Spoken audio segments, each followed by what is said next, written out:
U.S. midterms 2022, tracking Trump's extraordinary endorsement spree.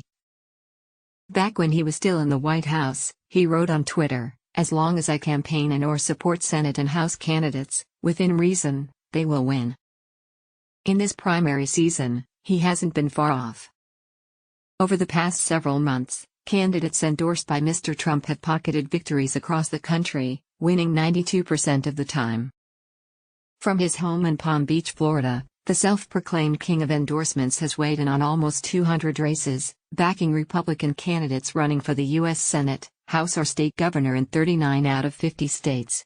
It's an unusually high number. During the 2018 midterms, he backed just under 90 candidates for those same positions, according to Ballotpedia. That same year, former President Barack Obama endorsed 94 candidates.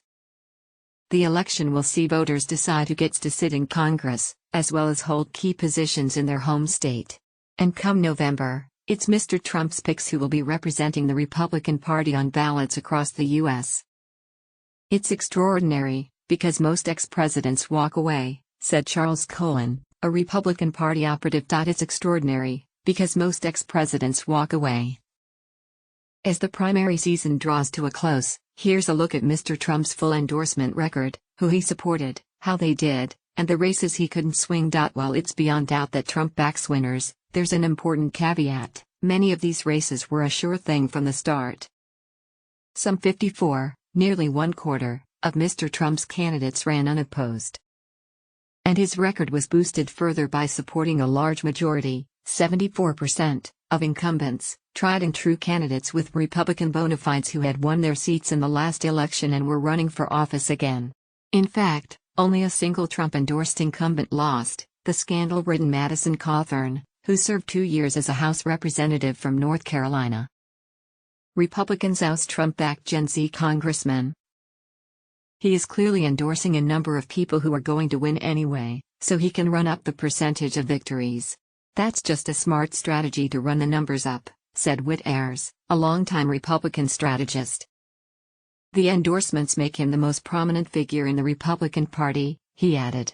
"And it increases his influence when Republicans are constantly asking for his endorsement." In open seats, where there is no incumbent either because of retirement or redistricting, a Trump-backed candidate won 83% of the time. And in races where the winner would face off against a Democratic incumbent in November, his pick won 100% of the time.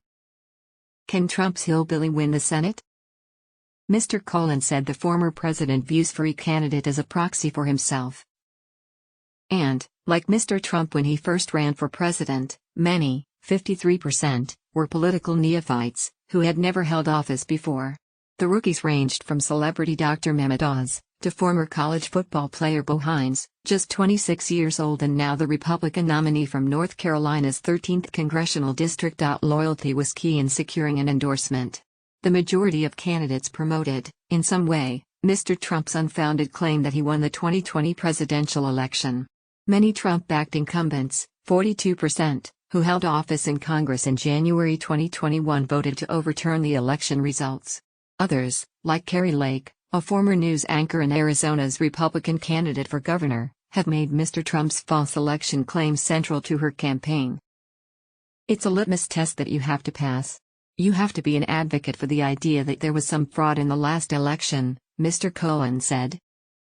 An Achilles heel, in many ways, Mr. Trump's endorsements seem to be less about providing support than a personal mission to banish his critics from office.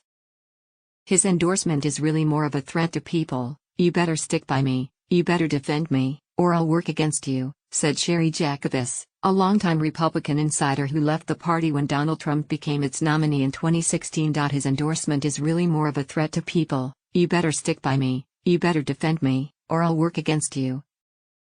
No candidates were more aggressively targeted than the 10 House Republicans who voted to impeach Mr. Trump for his role in the 6th of January Capitol riots.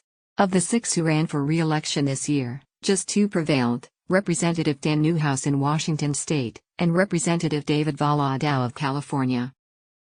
But going after people in his own party doesn't always pan out.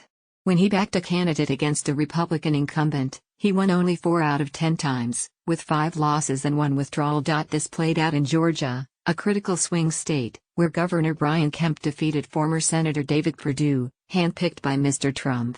It was a similar story in Idaho, where Governor Brad Little thwarted Janice McGeachin, the lieutenant governor with Mr. Trump's backing. ICE on 8th of November. While the primaries are mostly a battle in-house among the most committed party members, November's election will involve a full spectrum of voters, Democrats, Republicans and undecideds. Some of the newcomers endorsed by the former president are likely to struggle, unaccustomed to the pressure and pace of a political campaign. And in some races, notably in swing states that often go back and forth between backing Republicans and Democrats, the nod from Mr. Trump may prove to be a liability if it forces voters to choose between a candidate on the right of the Republican Party and a centrist. In Washington state, Republican candidate Tiffany Smiley, who had once courted Mr. Trump's endorsement during the primary, but did not get it, declined to say whether she would welcome his endorsement in November. I am laser-focused on delivering results for the voters of Washington state, and I have been clear about that from day one. I'm focused on the future and we have a state to save. There are real people suffering here in Washington state, she told CNN's Dana Bash. Since winning their primaries, several Republican candidates including Blake Masters of Arizona and Adam Laxalt of Nevada, have deleted references to Mr. Trump from their online profiles, changes first reported by U.S. outlets, including The Washington Post and The New York Times. For Mr. Trump, who's made it increasingly clear he wants to run for president again in 2024, how his candidates fare this autumn may provide a hint of his odds of returning to the White House.